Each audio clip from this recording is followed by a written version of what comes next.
Bismillahirrahmanirrahim. Assalamualaikum warahmatullahi wabarakatuh. Puji syukur marilah kita panjatkan atas kehadirat Tuhan Yang Maha Esa, yang mana telah memberikan kita berbagai macam nikmat, termasuk nikmat kesehatan serta kesempatan. Nah, sebelumnya perkenalkan, nama saya Ramzi Darmawan, salah satu mahasiswa Fakultas Ekonomi dan Bisnis dari jurusan Manajemen dari Universitas Tadulako yang ada di Kota Palu, Sulawesi Tengah. Nah, teman-teman, pada kesempatan kali ini di sini saya akan mengoperasikan atau mensimulasikan software Anylogistic. Mana bagi teman-teman yang belum mengetahui apa itu software Anylogistic, jadi software Anylogistic ini adalah software untuk membangun dan juga menganalisis supply chain atau rantai pasok, yang mana itu melalui simulasi dan juga optimasi, sehingga tujuannya adalah agar kita bisa melihat performa jaringan logistik secara lebih akurat dan juga dapat membuat keputusan yang lebih baik. Nah, untuk tampilan awal daripada software and logistik ini akan seperti ini. Dan untuk aplikasinya atau softwarenya seperti ini, teman-teman. Anylogistic. Nah, kita masuk ke dalam aplikasinya, teman-teman. Nah, di dalam aplikasi atau software Anylogistic ini, di sini ada 4 tipe skenario. Yaitu yang pertama ada GFA atau Greenfield Analysis, yang mana Greenfield Analysis ini simpelnya itu menentukan lokasi fasilitas terbaik dari awal. Contohnya itu menentukan lokasi gudang atau distribusi center baru. Terus yang kedua ada Network Optimization, yang mana Network Optimization ini itu merupakan bagaimana mengoptimalkan jaringan yang sudah ada. Contohnya memilih fasilitas mana yang harus tetap dibuka ataupun harus ditutup. Terus yang ketiga ada simulation, yang mana simulation ini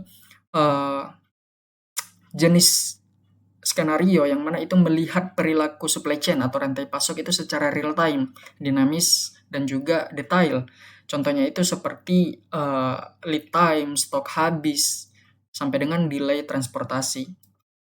Nah, harusnya di sini ada tipe yang keempat, yaitu TO atau Transportation Optimization, karena di sini mungkin saya belum update, jadi untuk tampilan atau jenis yang skenario keempat ini belum ada. Yang mana jenis yang keempat, skenario yang keempat ini adalah TO, Transportasi Optimization, yang mana itu merupakan tipe skenario yang tujuannya adalah mencari rute transportasi yang paling efisien. Contohnya menentukan rute pengiriman truk agar tujuannya mengurangi jarak tempuh dan juga biaya bahan bakar. Nah, untuk itu kita terlebih dahulu kita masuk terkait dengan GFA atau Greenfield Analysis. Nah, teman-teman di sini bisa langsung memilih create project. Di sini karena saya sudah ada historinya, saya buka lewat history. Nah, kita pilih yang tanda plus. Terus kita pilih yang create skenario. Nah, di sini teman-teman, untuk dapat diperhatikan pada bagian penginputan informasinya, yang mana create skenario ini yang pertama adalah skenario name atau nama skenarionya atau apa yang akan didistribusikan. Contohnya di sini saya mengambil distribusi terkait dengan komoditas kelapa yang ada di daerah Sulawesi. Nah, untuk itu di sini saya buat namanya adalah penentuan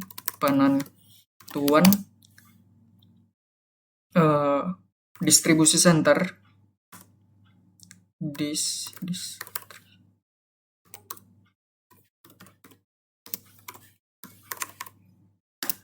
Penentuan distribusi center komoditas kelapa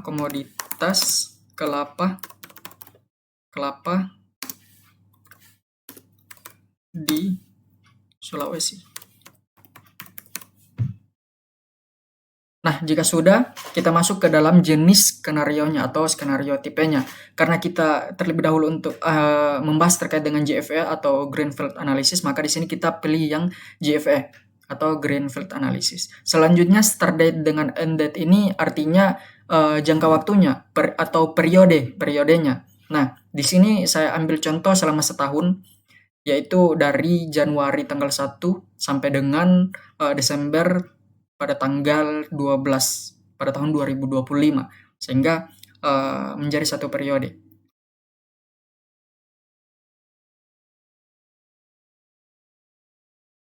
Terus untuk bagian deskripsinya, di sini informasi tambahannya.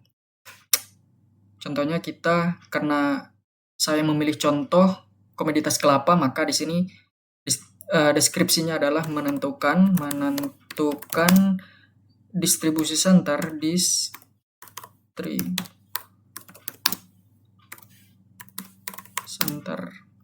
komoditas kelapa.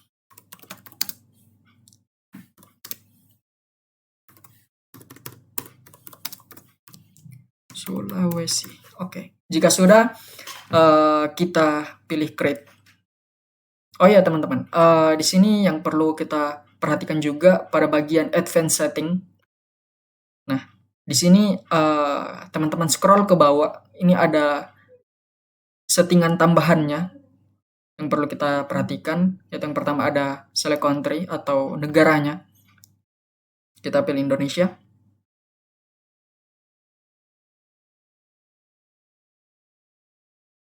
Terus yang kedua ada jenis demand-nya atau jenis permintaannya. Nah, di sini teman-teman ada 3 jenis permintaan, yang mana yang pertama ini terkait dengan demand proportional to population density. Artinya setiap lokasi itu mempunyai satu customer dan besar permintaannya itu menyesuaikan dengan kepadatan penduduk. Terus yang kedua ada demand distribusi by population density. Nah, artinya semua customer ini memiliki permintaan yang sama, tetapi jumlah customer ini lebih banyak di wilayah yang padat penduduk. Terus yang ketiga ada equal demand, yang mana semua customer ini mempunyai permintaan yang sama dan juga jumlah customer ini dibagi rata di seluruh wilayah. Dengan kata lain, tidak tergantung dengan populasi. Nah, karena di sini komoditasnya adalah kelapa, maka di sini saya memilih demand proportional to population density. Mengapa saya memilih ini? Karena permintaan kelapa ini sangat berkaitan dengan jumlah penduduk dan juga pola konsumsi masyarakat. Oleh karena itu kita pilih yang pertama. Nah, selanjutnya number of location. Ini merupakan jumlah customer yang kita inginkan. Artinya, misalkan kita sudah mempunyai customer yang tetap, yang sudah ada, maka di sini kita input berapa banyak customer yang ada. Misalkan di sini saya ada 10 customer. Nah, jika sudah,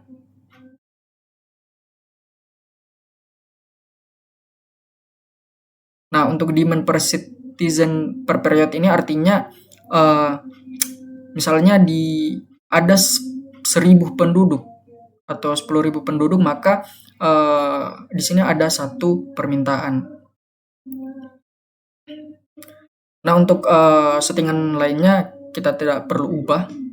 Untuk itu selanjutnya kita langsung pilih create. Nah, sukses. Artinya kita sudah masuk ke dalam skenarionya. Nah, di sini yang perlu kita perhatikan pada bagian kiri sini, teman-teman, yang ada tulisan produk, period, demand, sampai dengan customer. Nah, kita masuk terlebih dahulu satu persatu, mulai dari produk. Nah, pada bagian produk ini, kita isi produk apa yang menjadi distribusi kita. Karena saya di sini memilih komoditas kelapa, maka di sini saya tulis kelapa. Jika sudah, kita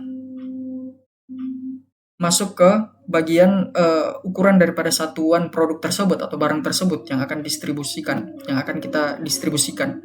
Nah, karena di sini kelapa, maka satuannya atau hitungan beratnya adalah ton. Nah, ini tergantung daripada produk ataupun barang yang akan didistribusikan ya teman-teman.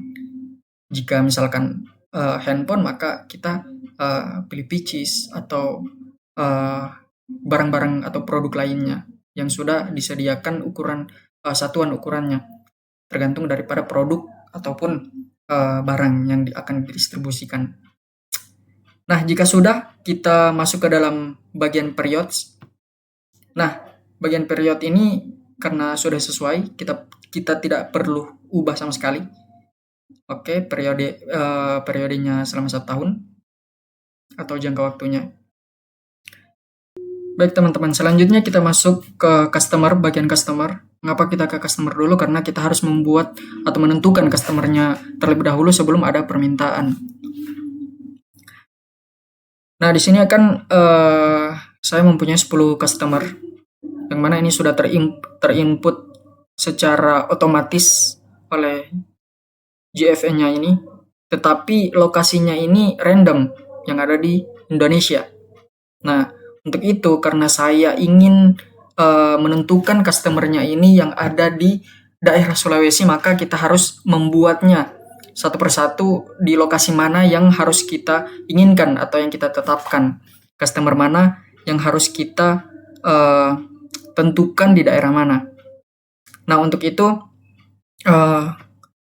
di sini saya contohkan untuk mengubah customernya. Misalkan ini kan Bandung, misalnya kita masuk ke daerah Sulawesi.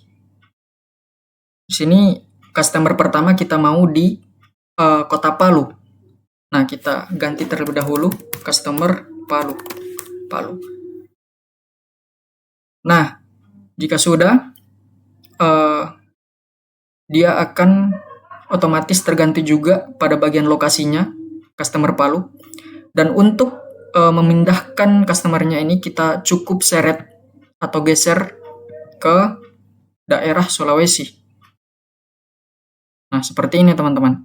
Maka kita cari Kota Palu, kita paskan pada customernya. Nah, jika sudah, maka kita harus menginput kembali sampai ke 10 customer.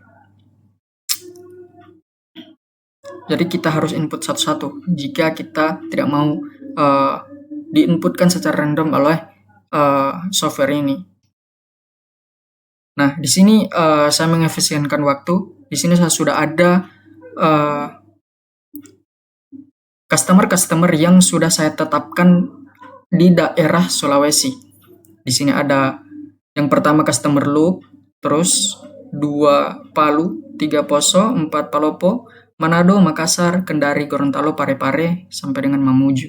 Nah, ini adalah 10 customer yang telah saya tentukan atau yang sudah ada, yang saya mau terkait dengan distribusi daripada komoditas kelapa ini. Nah, oke, baik teman-teman, kita masuk selanjutnya pada bagian demand atau permintaan. Nah, di sini sudah terinput secara otomatis ke 10 customer yang telah kita input sebelumnya pada bagian customer. Tetapi di sini yang perlu teman-teman perhatikan dan ada yang perlu diubah, yaitu pada bagian produk. Nah, mengapa di bagian produk dan juga di bagian time period? Nah, pada bagian produk ini mengapa harus diganti? Karena ini tidak sesuai dengan apa yang telah kita input sebelumnya. Harusnya produk yang terinput adalah kelapa, sesuai dengan data sebelumnya yang telah kita buat. Nah, ini harus produknya harus kelapa semua sampai dengan ke 10 customer tersebut. Nah, sama dengan time period. Di sini perlu kita ubah menjadi time period, bukan all periods. Nah, sehingga di sini perlu kita ubah sampai dengan ke 10 customer. Nah, agar kita tidak mengubah satu persatu, sehingga memakan waktu. Maka di sini caranya adalah teman-teman blok terlebih dahulu ke 10 customer ini, terus kita pilih delete. Nah, otomatis dia akan terhapus. Nah, jika sudah seperti ini, teman-teman memilih opsi generate. Nah, di sini customer-nya all customer yang telah kita input sebelumnya, yang ada 10 customer tersebut. Selanjutnya yang kedua adalah produk. Nama produk ini kita centang yang kelapa, karena studi kasus yang saya ambil adalah tentang komoditas kelapa, sehingga produknya adalah komoditas kelapa atau kelapa. Nah, untuk time periodnya ini kita ubah menjadi time period, bukan all period. Nah, untuk demand tipenya tetap, terus order interval days-nya tetap, dan juga kuantitinya sebesar 0,001 per citizen. Artinya misalnya ada 10.000 penduduk, pasti di dalamnya ada satu permintaan. Nah, setelah settingan ini kita buat, kita langsung pilih generate. Nah, ada tampilan sukses, artinya pada bagian demand-nya ini atau permintaannya ini telah berhasil kita input sesuai dengan data ataupun informasi yang telah kita masukkan sebelumnya. Nah, di sini teman-teman bisa cek kembali pada bagian produk dan juga pada bagian time period. Oke, jika sudah sesuai teman-teman, langkah selanjutnya atau langkah yang terakhir adalah GFA eksperimen, yang mana ini nah,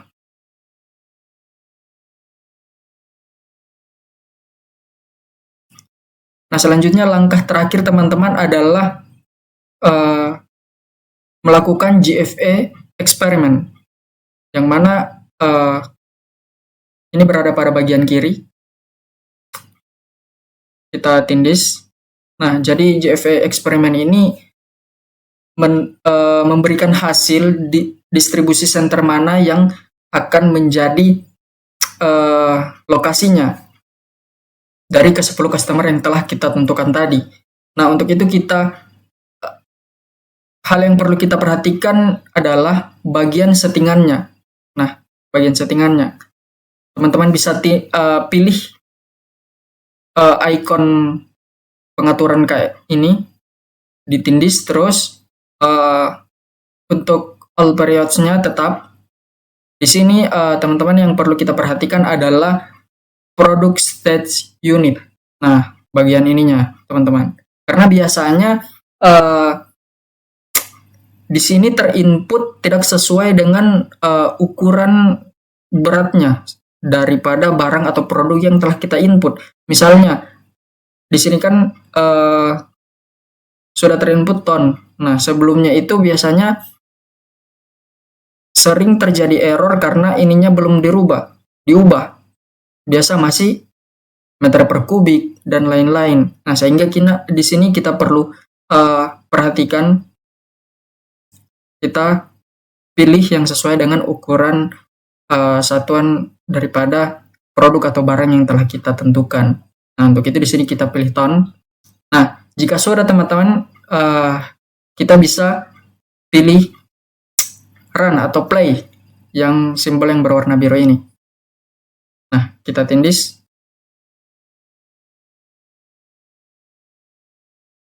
Nah, ini teman-teman. Nah, ini adalah distribusi center yang telah ditentukan berdasarkan 10 customer yang ada di daerah Sulawesi, yang mana distribusi center itu jatuh pada daerah Poso. Nah, jadi daerah Poso lah yang menjadi distribusi center terkait dengan distribusi komoditas kelapa yang ada di daerah Sulawesi. Nah, begitu teman-teman. Ini merupakan GFA eksperimen ini merupakan tools yang membantu kita untuk menentukan lokasi ataupun tempat yang paling strategis menentukan distribusi centernya berdasarkan customer-customer yang telah ada di daerah tersebut. Mungkin itu saja penjelasan terkait dengan GFA eksperimen ini atau GFA analisis. Oh iya teman-teman, di sini ada informasi terkait dengan hasil GFA eksperimen, yang mana ini ada distribusi center, jarak dari distribusi center ke customer lainnya, yang ada 10 customer yang telah kita input. Sini ada jaraknya, terus ada produknya, terus periodenya, dan juga arus daripada komoditas kelapanya, dan juga jarak per kilometernya. Nah, ini merupakan